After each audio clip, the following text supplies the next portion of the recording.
Welcome to the AgEmerge podcast, brought to you by Ag Solutions Network. Your farming challenges are unique, so your practices should be too.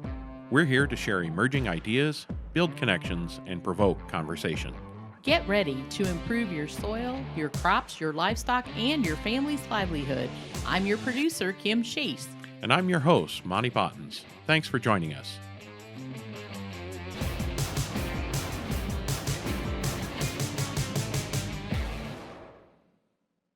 Thanks for joining us. Today we welcome Peter Donovan, founder of the Soil Carbon Coalition. We're diving into his inspiring journey and experience in holistic management, decision-making, rangeland monitoring, and community development. Peter is a passionate advocate for collaborative learning where farmers and ranchers are sharing knowledge and experiences. His rich background in forestry, farming, and ranching has facilitated his understanding of natural systems and how to skillfully manage those natural resources. Join us as we explore Peter's remarkable work and his unwavering passion for the land while engaging the people and the animals that call it home. Welcome, everyone, to this episode of the AgEmerge podcast. I'm joined today by Peter Donovan. Welcome, Peter. How are you doing? I'm doing great. Thanks, Monty. Well, Peter, I had a chance to meet you once twice, or maybe three times in California. I know once at Ficinus Ranch and one or two times with Dr. Jeff Mitchell out there. You've done a lot of interesting work that we're going to dive into here in a little bit. But if you would take an opportunity and tell our listeners your story and just how you've gotten to where you are here today. Well, I had a pretty good college education in the humanities, in literature and philosophy and music. And there's not too many good employment opportunities with that sort of degree, at least in the mid-1970s when I graduated from college. And I ended up doing a lot of forestry work, some farm work, and several years later began herding sheep and cattle on some pretty rugged backcountry ranches in Eastern Oregon and Western Idaho and so forth. And in the mid-90s, I met Alan Savory and took a lot of training with him. Also, Bud Williams, the livestock handling guru, and also Bob Chadwick, who was an innovator he wrote a book called Finding New Ground, which was about creating the environment for learning, essentially, for recognizing the stories that people tell themselves and setting the stage for adopting a new story that's not necessarily a compromise. And some people call this conflict resolution, but it's about behavior, not words. And some of the other teachers that were important to me were Christine Jones and people who are focusing on the various uses or pathways of solar energy and how water cycling and carbon cycling were connected through energy. And that's been a theme of a lot of what I've been doing. And in about 2006, I read a book by Alan Yeomans, who recently passed in Australia. He was the son of P.A. Yeomans. And Alan wrote a book called Priority One, Together We Can Beat Global Warming. And it was the first book that was about the climate issue from the perspective of the carbon cycle. And I thought this was a great book in some ways, but had some faults. And I published a U.S. version. And shortly after that, I started a nonprofit called the Soil Carbon Coalition. And the idea behind that was that soil carbon was an important repository, if you will, of solar energy, and also reflected what I felt was good management. If you could grow soil carbon. And for about a decade, I traveled around the country doing a lot of measurements of soil carbon. I outfitted a full-size school bus with a wood stove and on an upright piano and a bunch of tools and stuff, and went around the country, put about 80,000 miles on that bus over the course of about 10 years, doing hundreds of soil carbon measurements. Pretty much research grade. I studied a lot of the ways that you could measure soil carbon, but the results were very noisy. And some people that I thought were doing very good management were losing soil carbon, especially during dry weather. And some of the people that I thought were managing pretty indifferently were sometimes gaining it. And the conversation changed. The Chicago Climate Exchange went out of business in 2010, I believe, at about the time I started this program of measurement. And some years after that, as you know, the idea of carbon offset payments came back in a big way, with lots of different outfits getting onto this, what I think is a juggernaut. But from the measurements that I did and the conversations with lots of farmers and ranchers, I came to the conclusion that carbon was intrinsically hard to quote unquote sequester in soil. I don't like the word sequestration. It's the word in Mexico, it's the word for when the cartels kidnap landowners and hold them for ransom. That's sequestración. It's very much similar to the idea of sequestration that the carbon offset people have developed. And I think it rests on two very shaky claims. First of all, that you can lock up carbon in the soil and it's permanent or near permanent. And number two, that is a benefit to climate. And I think both of those claims are not very solid. In part, the latter one, the second one, that it's beneficial to climate. Although I think carbon dioxide is a very powerful and long-lasting greenhouse gas, and it's responsible for a lot of the warming that we have. The dynamics of carbon in the atmosphere as it goes in and out of the ocean and how it moves into deeper layers of the soil and stuff like that. There's a lot of unknowns there. And I think the typical view of the carbon cycle that many people have is that of a teeter-totter or balance. You have emissions on one hand and sequestration on the other. And I don't think that's a very valid picture at all. And that's a great point there, and we're gonna dive into that a little bit deeper. But first off, I have to say I'm pretty jealous that you got to work directly with Bud Williams.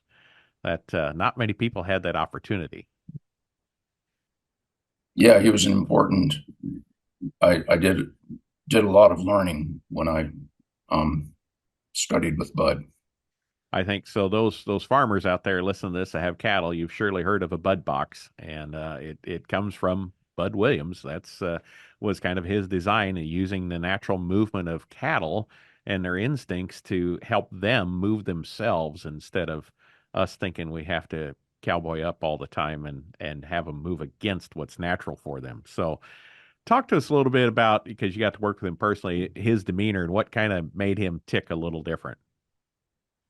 Well, he was a person who had some great insights, I think, and one of the main ones was about attitude. And he said you have to move from the concept of make animals who are bigger and stronger and faster than we are, make animals do what you want them to do, and move into the idea of let them do what you need them to do. And in order to let them, you have to position yourself correctly. And also you have to have kind of that right uh I don't know, energy or right emotional state when you're working with them too, because they can sense that, and your body position, whether you're sideways or uh, toward them. And so he just had a lot of interesting insights. But I think that right there is an example of a paradigm shift in instead of forcing an animal to go where you want it to go, create the conditions to where the animal goes where, it needs to, which is also aligned with where you need it to go. I think that's a great concept in everything we're going to talk about here today.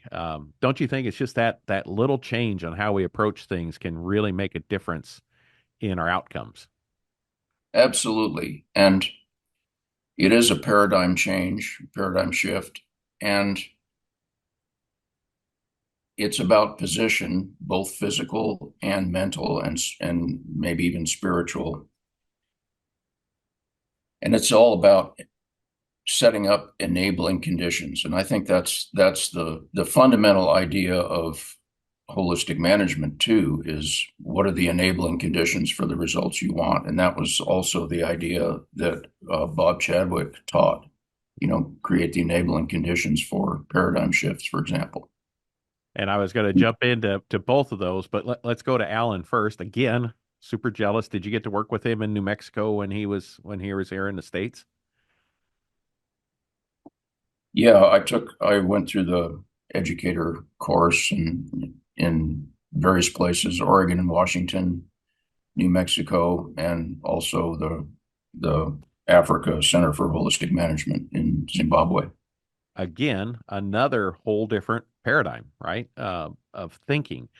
Uh, and I think his TED Talk is still one of the top 10 TED Talks ever watched. If you haven't watched it, definitely Google it, Alan Savory, Allan, and take a listen to it. But talk about what that was like to be with him, multiple times, and he's still with us today.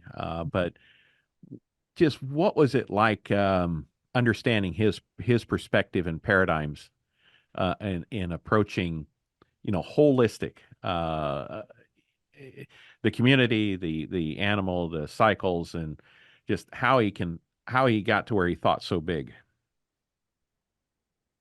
Well, when I met him in the early 90s, early to mid 90s, I think he was on the point of some discoveries. Okay. And that was exciting because I got to see a little bit of the process in action and realizing that desertification, and he had a interesting comparison between sub-Saharan Africa and Texas and West Texas, where desertification was occurring in both places. But all of the factors were opposite. Communal land in Africa, all private land in Texas. Incredibly well-funded extension in Texas, nothing in Africa. Wars, poverty in Africa, none of that in Texas. And there were quite a few other factors that were just opposite as well. Technology, no technology, that sort of thing. And the common factor that he identified through that exercise was the factor of human decision making. That's fascinating when you think about that because you're exactly right. They're so different in stability and capital and culture, private property. That's fascinating. So that was interesting that he was able to see that because then that really highlighted the probably one of the few commonalities between both of those scenarios. Yes.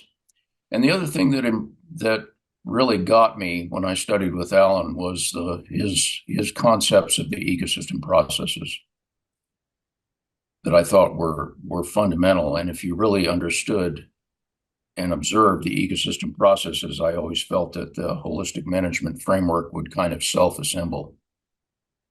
Didn't need to be taught.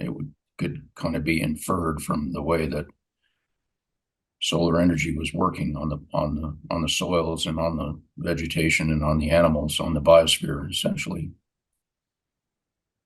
But I also think that the soil health principles that John Stika and Jay Fuhrer and those guys in North Dakota came up with are, in a sense, more practical and more observable than the ecosystem processes that Alan came up with. But they were certainly a precursor for sure.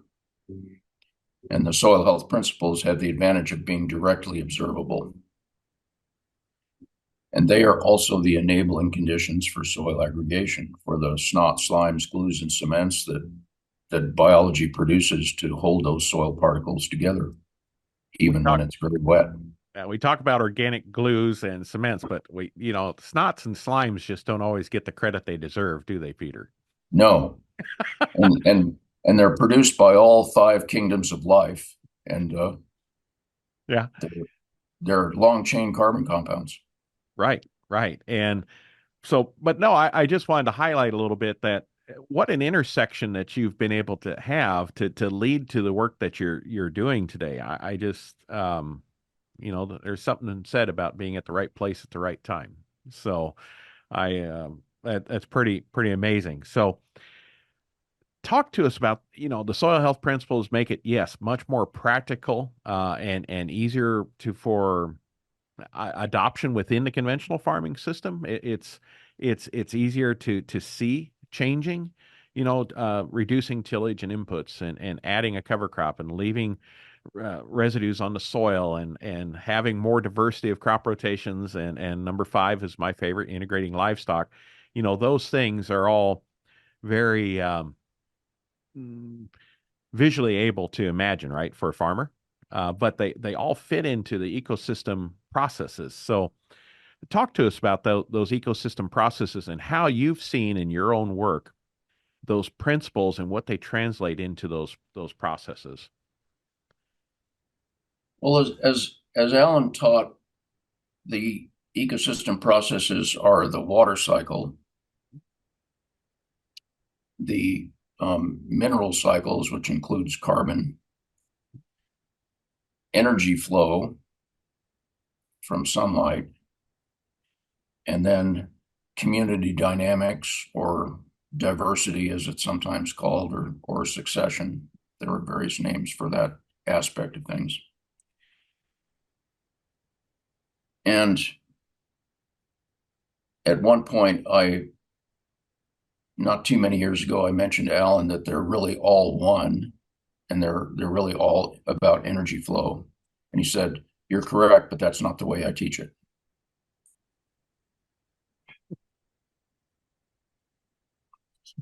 I remember talking to him once at No Till on the Plains. He came over and he was a keynote speaker, and I thanked him for all the work he'd done and the influence he'd had on me, and I really appreciate it. And he just said, it's just all bullshit." so, so he is a funny guy too on the side. So uh let's dive into a little bit more on those you know chasing your 80,000-mile tour and carbon dynamics in the soil. And I agree with you, the whole sequestration versus storage and what the difference is in that terminology so that we have a good approach to it. But where all does carbon go? Let's just say within the soil. We can start there. Well, oceans and atmosphere and those kind of things. Let's just start with the soil and everybody thinks it's just added as organic matter, right? But there's so much more that can happen to carbon in soil. Yeah, and some years ago, the Soil Health Institute, well, Shannon, I can't remember her last name, who used to run the analytic lab at Oregon State University, where I had a lot of my carbon analysis done, once said that they're looking at three things with soil health, and they have a lot to do with carbon. And the first was organic matter as the housing and food for microbes. the habitat and the food for microbes. And this is related to energy, of course. The other thing was, what have the microbes built? And that goes back to the snot, slimes, and glues of aggregate stability. Mhm. And then the third is, what work are they doing? And that would be soil respiration, which, the Rick Haney's test also gave some emphasis to. And these are all, in a sense, about carbon. And the carbon gets into the soil mainly through living plants, the root exudates, and some people claim that it's 40 or 50% of a young oak plant, for example, goes to the carbohydrates are secreted from the roots to feed microbes. And other people, such as Will Brinton in Maine, will say it's only a few percent. But it's possible that both of those measurements could be correct. They're not necessarily contradictory, but there's a lot of variation. And that's one of the things that you discover if you do a lot of data analysis, if you do a lot of monitoring. There's tremendous variation. And a lot of people have come to the conclusion, for example, that the litter residue on top of the soil will somehow become soil carbon. And that's probably not very true. Most of it will be oxidized and returned to the atmosphere. And that's true of an awful lot of soil aggregate material too. There's common microbes that eat that stuff. Soil organic matter is food for microbes and a bunch of other critters too. And Don Rykowski, for example, has detected plumes of CO2 from behind a disc plow and so forth. It's like opening the draft on a stove. You oxidize that material even faster. And the lesson from some of this science is that soil aggregates can be created pretty quickly, but they can also be degraded pretty quickly. And the soil health principles, I think, are very good enabling conditions for soil aggregation. And that aggregation is driven by, the quality of the aggregation too. So some can be water destroyed or tillage destroyed, heat destroyed. So not always microbe, but also, microbes use it, like you said, as a food source. And I think as we move into the quote unquote biological age of agriculture production, we have a lot of microbes in jugs being sold, put out there, or stimulants being sold that we may be getting a boost in yields today and extra nutrient release from soils, but without the knowledge and one of the unintended consequences of potentially shattering or destroying aggregates in the process, which can affect us into the future. Now, I know a soil aggregate has a short lifespan, right? But if you burn it at a rate faster than what you create them, that means you're decreasing, which then has an effect on water quality because we don't have as much pore space and we have more soil dispersion. Um, do you see some of that coming in our race to further yields because we're applying biologicals that we're actually maybe burning through water, some of what Rick would say are water extractable organic carbon, and not saving it for the future? Yeah, for sure. There's so much that is unknown about the microbial populations. And I think a lot of the fluctuations in soil organic matter, for example, can be attributed to blooms of different microbes or die-offs, the huge population changes, which we're not very good at tracking, really. Right.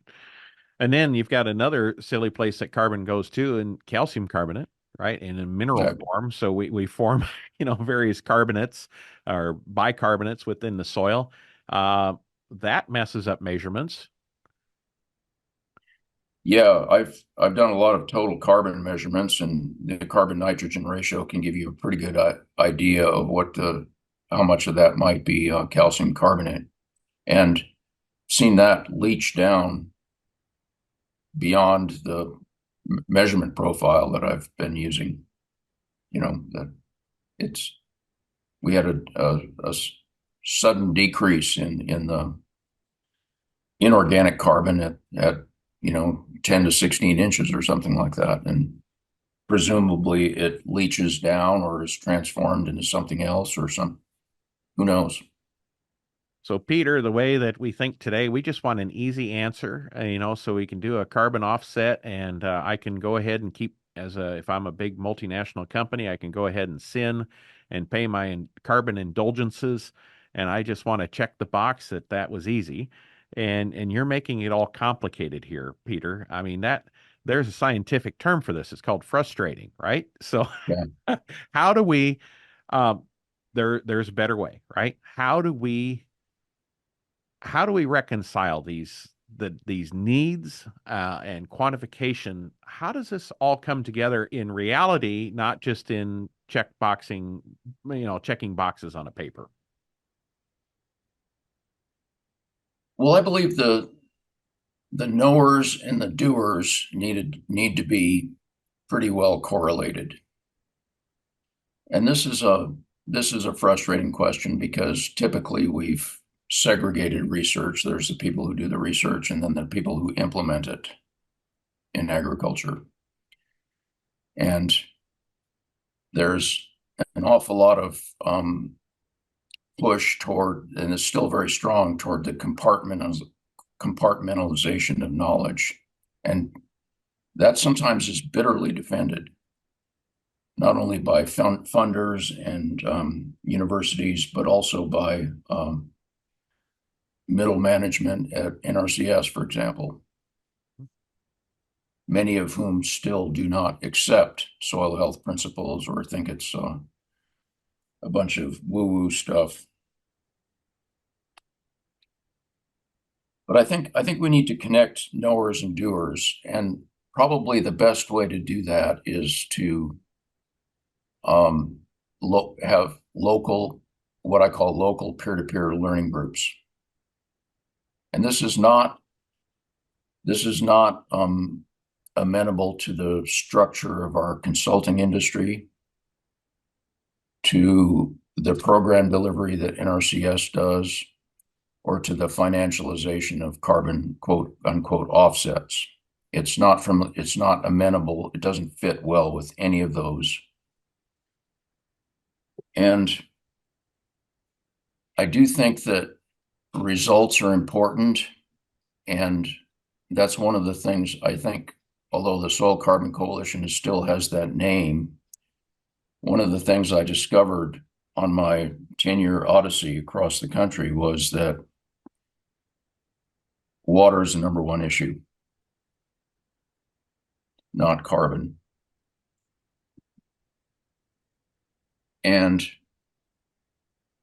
I think the name Soil Carbon Coalition sometimes confuses people, but I regard that confusion as possibly a beneficial door to go through to learn about the incredible connection between carbon and water cycling. I'm getting a little bit scattered here, but the local benefits of improved water cycling are very tangible. The local benefits of quote unquote sequestering carbon are intangible. If all of Iowa could double its soil carbon, we probably would not see much of a change in global climate. But if all of Iowa improved its water cycling, the benefits would be enormous, locally as well as downstream. The AgEmerge podcast is brought to you by Ag Solutions Network. The ASN team is hands-on, digging in and invested in regenerative agriculture. Along with the proper plant nutrition and biologicals to boost your soil microbiome, we provide the ideas and implementation guidance to support you on your soil health journey. So stop farming the same way and contact Ag Solutions Network today at asn.farm. So let's talk about that. One of the things I've always kind of thought is it's so much easier, in a way, to measure water cycling impacts than it is in carbon cycling, because we've got all this leaky system and turnover and, short chain to long chain and mineral conversion. I mean, carbon is in flux in a wild way out in the field. But water, we can measure as far as infiltration, runoff, sediment quality, nutrient in the water, stream load. There's lots of things we can do that with technology we have today, and it's dare I say this, simpler to measure. And if we could measure that, then we know if this is performing to expectation, it's reasonable to assume that the carbon cycle is in line. Is that walk us a little? Is that a fair way to say that, or I got that completely wrong, or what's your vision of that? Well, I agree that the water cycle is probably easier to quantify in a local area than the carbon cycle. And one of the technologies that's enabling this, and I think they're moving east, is the open evapotranspiration tool, the open ET people. Great strides in the last few years to use satellite remote sensing to infer evapotranspiration. There's some modeling involved, but it's nowhere near the complexity or the what I call the inherent foolishness of carbon modeling.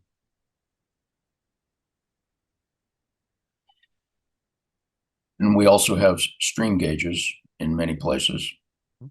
Not enough of them, not in enough places, but and they're expensive. They're fairly expensive technology to set up and maintain. But with evapotranspiration, precipitation, and stream gauges, and especially in irrigated areas, if you have some sort of handle on what's being pumped from aquifers, the possibility of local water budgets is becoming more and more of a reality. So I strongly agree with you there. Whereas the carbon budgets are not.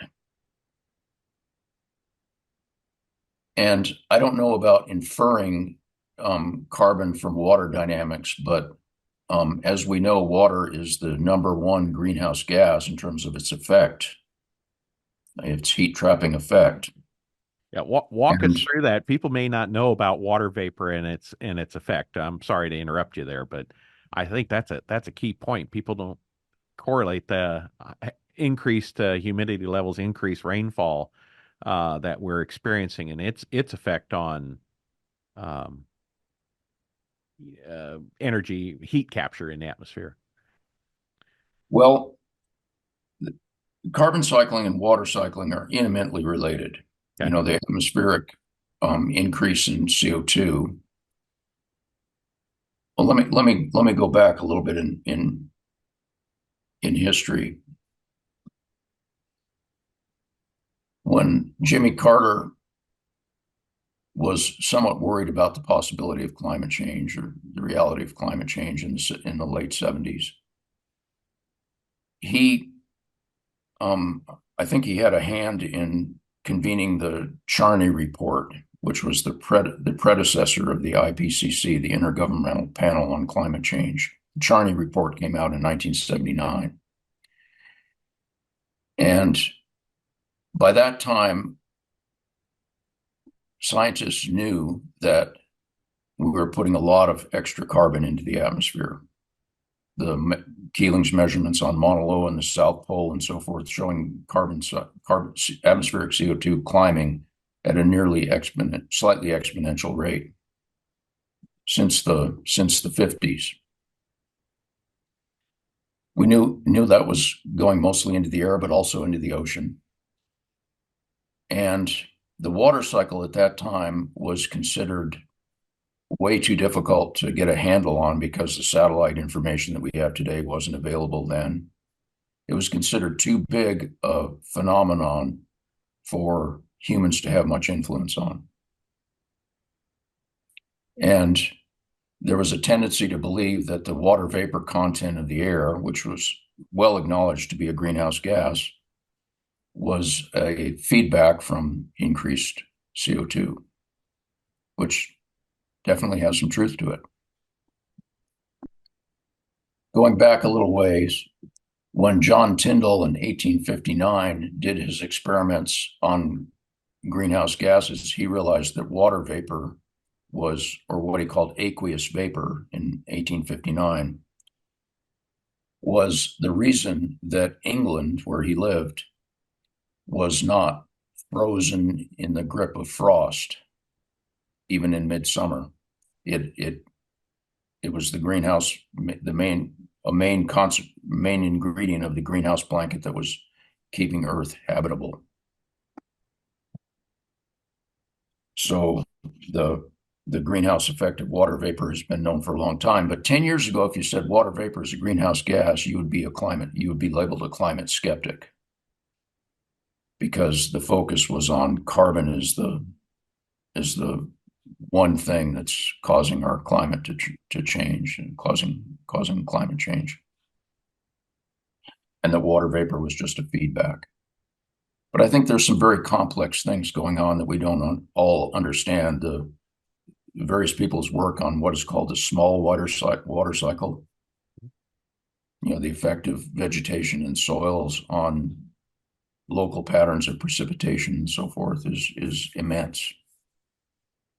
So if you look at a lot of the areas where you and Alan Savory in the past focused is on these more fragile areas. Let's say the extent of it being here in the heart of the Corn Belt, we're in humid, fairly stable region. But as you go, let's say into western Kansas, eastern Colorado, short grass prairie originally, and then we plowed it and changed it to an annual cropping system with fallow. And now today we're actually tilling more than ever in those areas because of resistant weeds and those kind of things. Plus, we pump a lot of water onto those crops that are highly transpirating corn crops, and we've really changed that water cycle, especially on the, let's say, the western edge of the corn growing region of the United States. And now we see these 100-year droughts that we're having 7 out of 20 years. So I don't know if anyone's done the math on that. If you have a 100-year drought 7 times in the last 20 years, that's, becoming the norm now instead of the exception. And I think our landscape usage as a whole is really dramatically changing because we store more energy in the soil and bare ground. Is really, and we release more water vapor and we release more carbon. All of these things are connected, and I wonder how much is our landscape management and agriculture affecting climate variation compared to all of the emissions of tailpipes and factories. I would hate to admit this, but I think that in agriculture we're probably the majority of the problem, just because of the vastness of the acres and scale. Yeah, for sure. And a couple historical things. In 1997, the USGS did a study of the Mississippi Basin, and the precipitation, and a lot of this is in the Ohio River Valley too, precipitation had increased something like 2% per decade from 1949, 50 years on to late 1990s. But runoff increased 5% per decade. Whoa. So we're not utilizing that rain on the landscape scale. So that says we have dramatically changed the vegetation on that landscape. And I've done hydrographs back quite a few years in southeastern Kansas, for example, that showed runoff ratios. In other words, how much of your rainfall runs off down past the river gauge. Runoff ratios going from 15% to 25% from 1960 to 2020. Hmm. That's a huge difference. And of course, as the storms get more severe, you'll have greater percentage of runoff.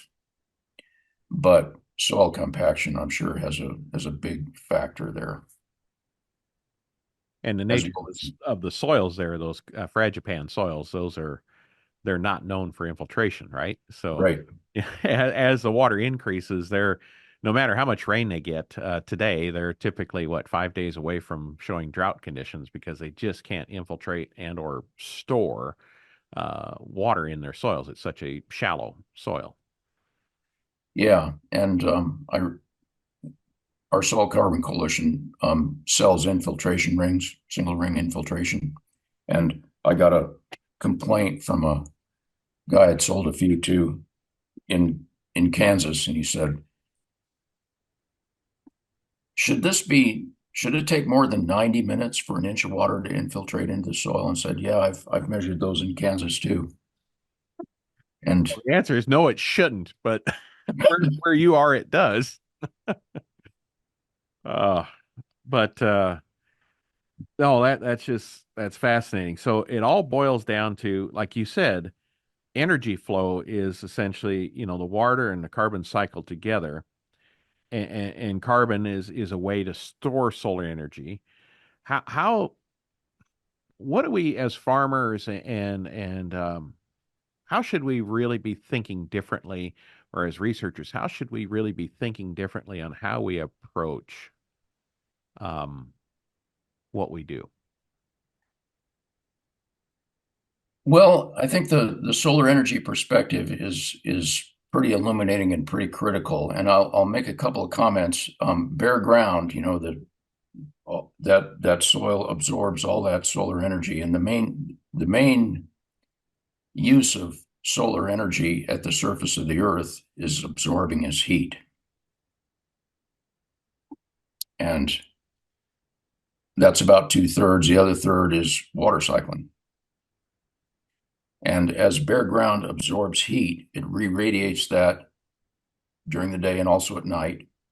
And of course, that reflects back from the greenhouse blanket. So the more radiant heat you have, the hotter, the more downward radiation you're going to get from the greenhouse blanket. And I think some meteorologists in Oklahoma and other places have detected a heat dome from the presence of summer fallow. Hmm. So we And can talk, we can talk all these kind of big things and such, and it winds up to be the answering the two famous questions a friend of mine posed is, so what and who cares, right? So yeah, how does this affect, and this is one of the things you wanted to dive into, how does this affect local economies? Why does this really matter? We can all talk about it's a big problem, for the entire earth, but let's bring it down to local. How does that, how do you see that affecting? well, as you know, the Midwest doesn't grow a lot of its own food. It grows commodity crops primarily. And those typically involve more and more tillage, as you mentioned. That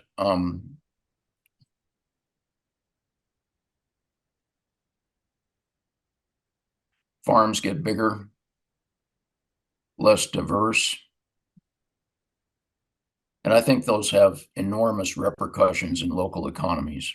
In those situations, there's just less and less opportunities. Less diversity of crops means less diversity of job opportunities, employment opportunities, business opportunities. Mhm.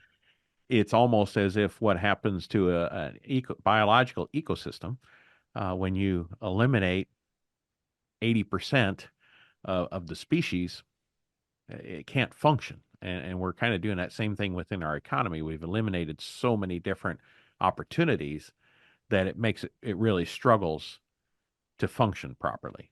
Is that kind of a comparison of where you see things going as we commoditize and centralize our production practices, and again how that impacts water and carbon cycling? Yeah, and we subsidize that sort of thing, and we've through the Farm Bill, through the RMA, and so forth, the crop insurance indemnities for the same crop in the same county the same year for not enough water and too much water are extremely common. You'd be surprised if you dive into the crop insurance data how often that occurs. Mhm. Same crop, same county, same year, not enough water, too much water. So we subsidize that in a number of ways, and that helps financialize the price of farmland, which prices people out, young farmers out, and we're moving to a situation where we have lots of absentee landowners and more farmer suicides, unfortunately. It's all connected, I think. Mhm.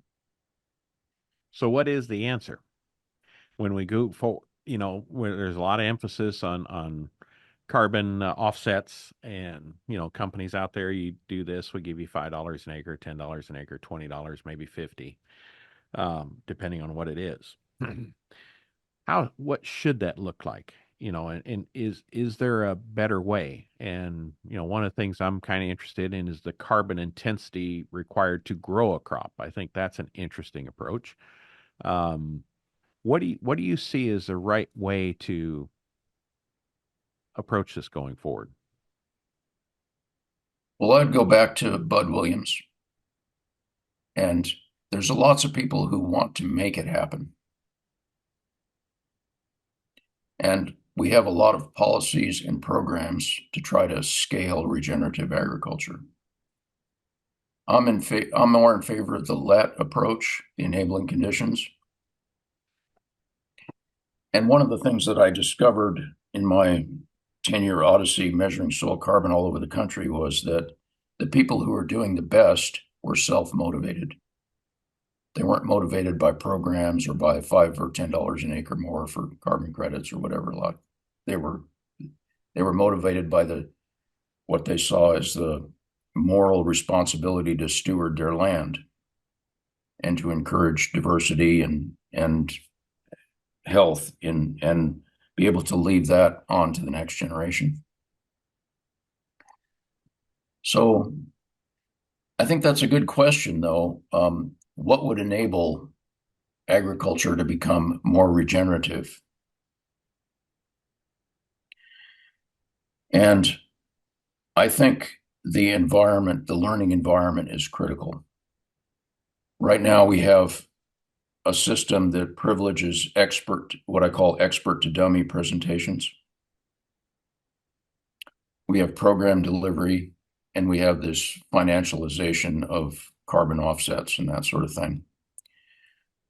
I think there are alternatives, and they're usually locally, organically developed learning groups, peer-to-peer learning groups that I've been working with in the last 10 years or more. And that's very different from our usual program delivery, federal policies and that sort of thing. But I think that we're seeing that a lot of the federal policies are not well implemented. We can't just pay for practices all over the country. It's locally configured. And I think evidence and monitoring has to be a real part of this. Looking at how the water cycle is functioning in our county and our particular little drainage here. So I think that's a question that I would turn back. What would enable agriculture to become more regenerative? And then go back one step below that, what would enable that, and so forth, and go back at least several steps. And I do think local peer-to-peer learning groups, can we help shift? Can local facilitators, for example, help shift judgment into curiosity?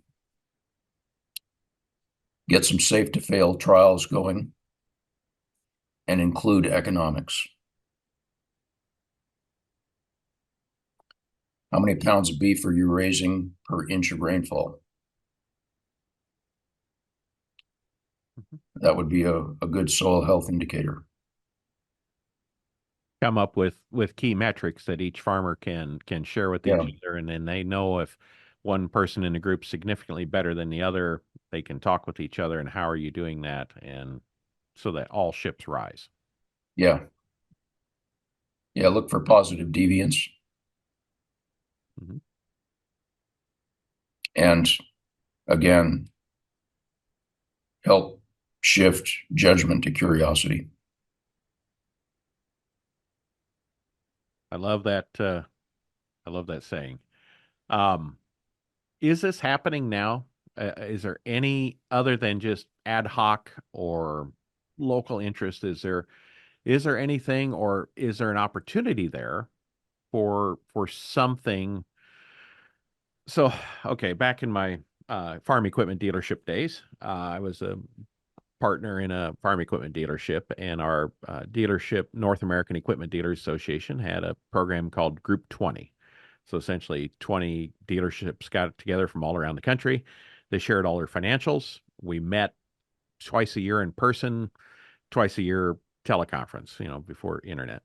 And we would compare financials and see who was doing really good in service, maybe who was doing good in parts or sales and profitability. We would, talk about maybe employee problems or financial management problems, but it was a great experience. And NAIDA organized it, and they would have an expert there, and they might have you come into a meeting or someone else come into a meeting. Is there something like that you've seen to be effective within this regard, other than maybe farm business, farm management, or TPAP program out of Texas? Um, have you seen anything there? Well, there's quite a few efforts, and they may not be well publicized.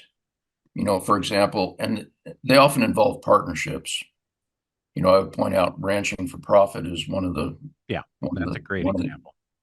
but they're not a local, they don't do local stuff. They bring in people from different parts because they have believed, at least when Dave was running it, that local doesn't work because people are competing with each other. But, just very briefly, the partnerships could involve, say, a conservation district in a city. And I'm thinking of Wichita, Kansas, when they had a water commissioner in the 90s who was interested in dealing with problems in the municipal reservoir that had to do with soil health, basically, not just chemistry and engineering. But he was a visionary.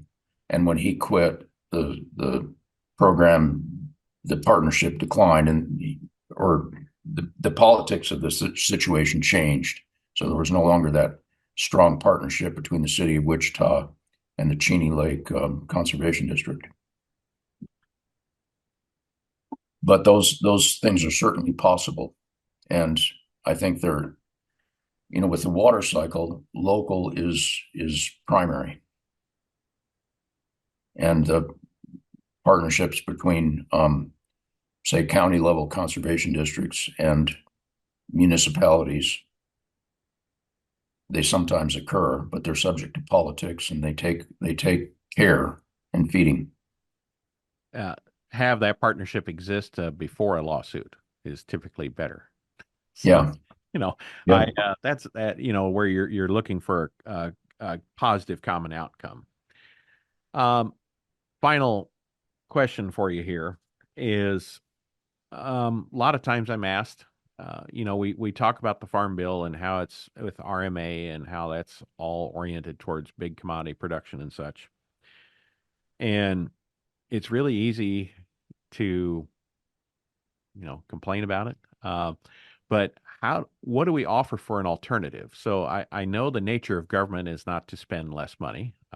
They like to continue spending the same or more money on a continuous basis. What are some policy things you think that could exist? So when I'm asked the question, you've asked the question, or other farmers are asked the question, what would you like to see in the Farm Bill to enable regenerative agriculture? So maybe with the Bud Williams approach, creating the opportunity, what are some things that we could help level that playing field between regenerative production and commodity production that would be good from a policy standpoint? Well, my shoot from the hip reply would be to eliminate the Farm Bill. It isn't going to happen. I agree with you. I agree with you. But the government, it don't, the bureaucracy is expanding to meet the expanding needs of the bureaucracy. So I wish that could happen as a libertarian type person, but I don't think that will. So what's option two, Peter?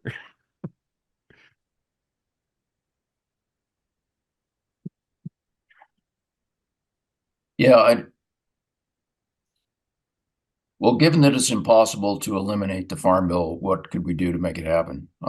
That would be a question that Bob Chadwick would sometimes ask to get people beyond the notion that it's impossible. And it wasn't impossible in New Zealand, apparently, but our Congress is, I think it relates to the dysfunction of our Congress and the lack of any coherent purpose. And so we have the sausage making of the Farm Bill involves all sorts of special interests wanting to grab a little bit more here or a little bit less there or something like that. So I don't follow that very much. I think the people in the IATP people in Minnesota have a pretty good handle on what to do about the Farm Bill, but I don't know what I don't. But again, I would go back to local because that's where the consequences are important, where there's a feedback loop. There is no feedback loop on the Farm Bill.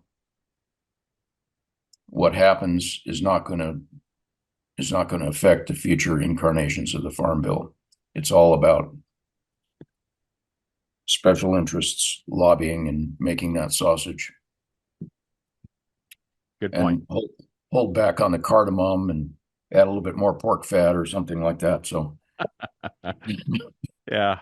Yeah. And probably, what they say, add more eyeballs and lips. So anyway, um, Peter, our time has flown by here today. What else should I have talked to you about or asked you about that maybe we didn't get a chance to get into?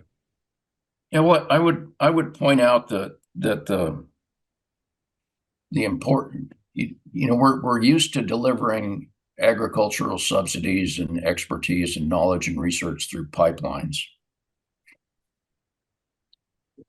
that flow from the top down to from the knowers down to the doers, if you will. And if it's not being taken up by the doers or something, we change the nozzles on the pipeline or something like that to reach more underserved producers and that sort of thing. But I think that's fundamentally the wrong model of a pipeline. I think what we need essentially, and many of the alternatives to conventional ag are themselves try to create their own pipelines. Intellectual property, this new kind of regenerative agriculture, we're going to pipe it down to you and you have to pay for it and all that sort of thing. I think the alternative is platforms for shared learning. And these, I think, inherently have to be local because that's where the feedback loop occurs. what's in it for me? What can I benefit? And some of these local groups are having fun. They're sharing knowledge. They're learning things. They're doing so safe to fail trials and learning from those. And they put in monitoring so that they can be evidence based, not just anecdote based. And our Soil Carbon Coalition is trying to support those kinds of efforts, for example, without being proprietary or trying a franchise thing. It's not a big money opportunity, I don't think. But I do think that it's a way of moving from make to let, using people's self-motivation, their curiosity, their concern for their own community.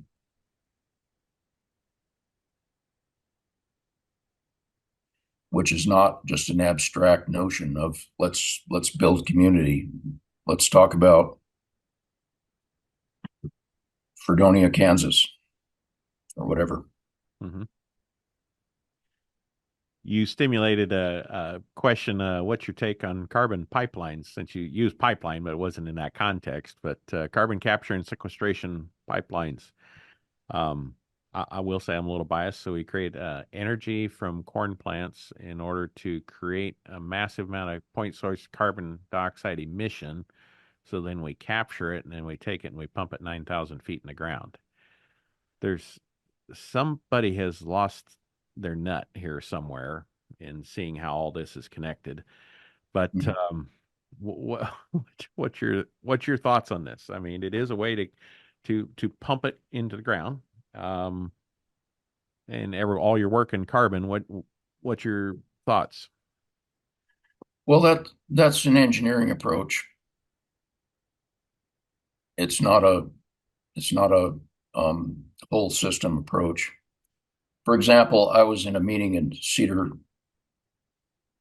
Rapids, Iowa, some years after where they had a major, they had one of their 100-year floods every 7 years or whatever it was. And somebody wondered if there was a substance that you could add to the soil that would make it hold water better. And there was an engineer who wondered in the drought situation if we could use a nuclear fusion reactor to desalinate seawater and then pump it over the land to irrigate it. And I said to him, that's called the water cycle. And we sometimes forget that we're talking energy, not just materials here.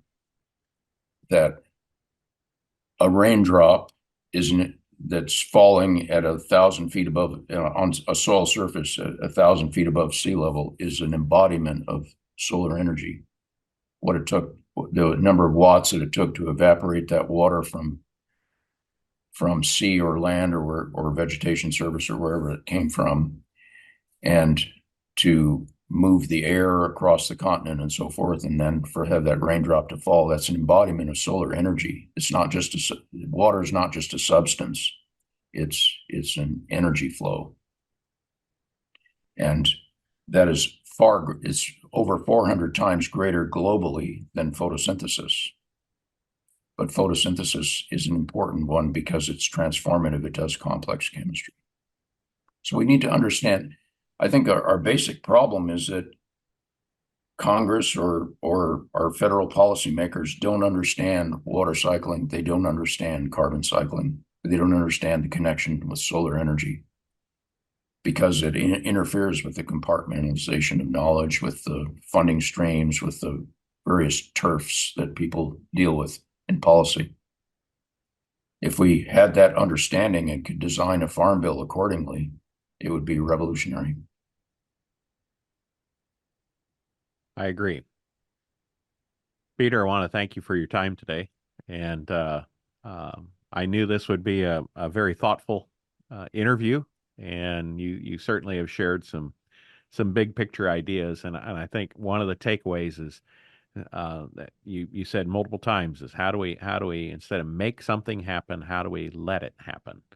And and looking at the whole picture And instead of being an engineer, be a, where we just poke lever A to get output B, how do we allow it to happen? So it's been a great conversation. Thank you. Enjoyed it, Monty. All right, Peter. Hope to see you soon in person. Okay. All right. Take care. Bye. Thanks for listening today. It's amazing to me the amount of knowledge sharing that can happen in an hour's time. I appreciate this thoughtful and powerful conversation with so much great learning, and I hope you'll take time to explore more content on his websites that he shared with us so you can discover even more about the work he's doing. And while you're in that discovery mode, you can find out more about what we're doing to help growers implement soil health practices by checking out our website at asn.farm. And there you can click on links to follow us on Facebook, Twitter, Instagram, LinkedIn, and YouTube. There's a lot of great things happening and always something to learn. Thanks for listening.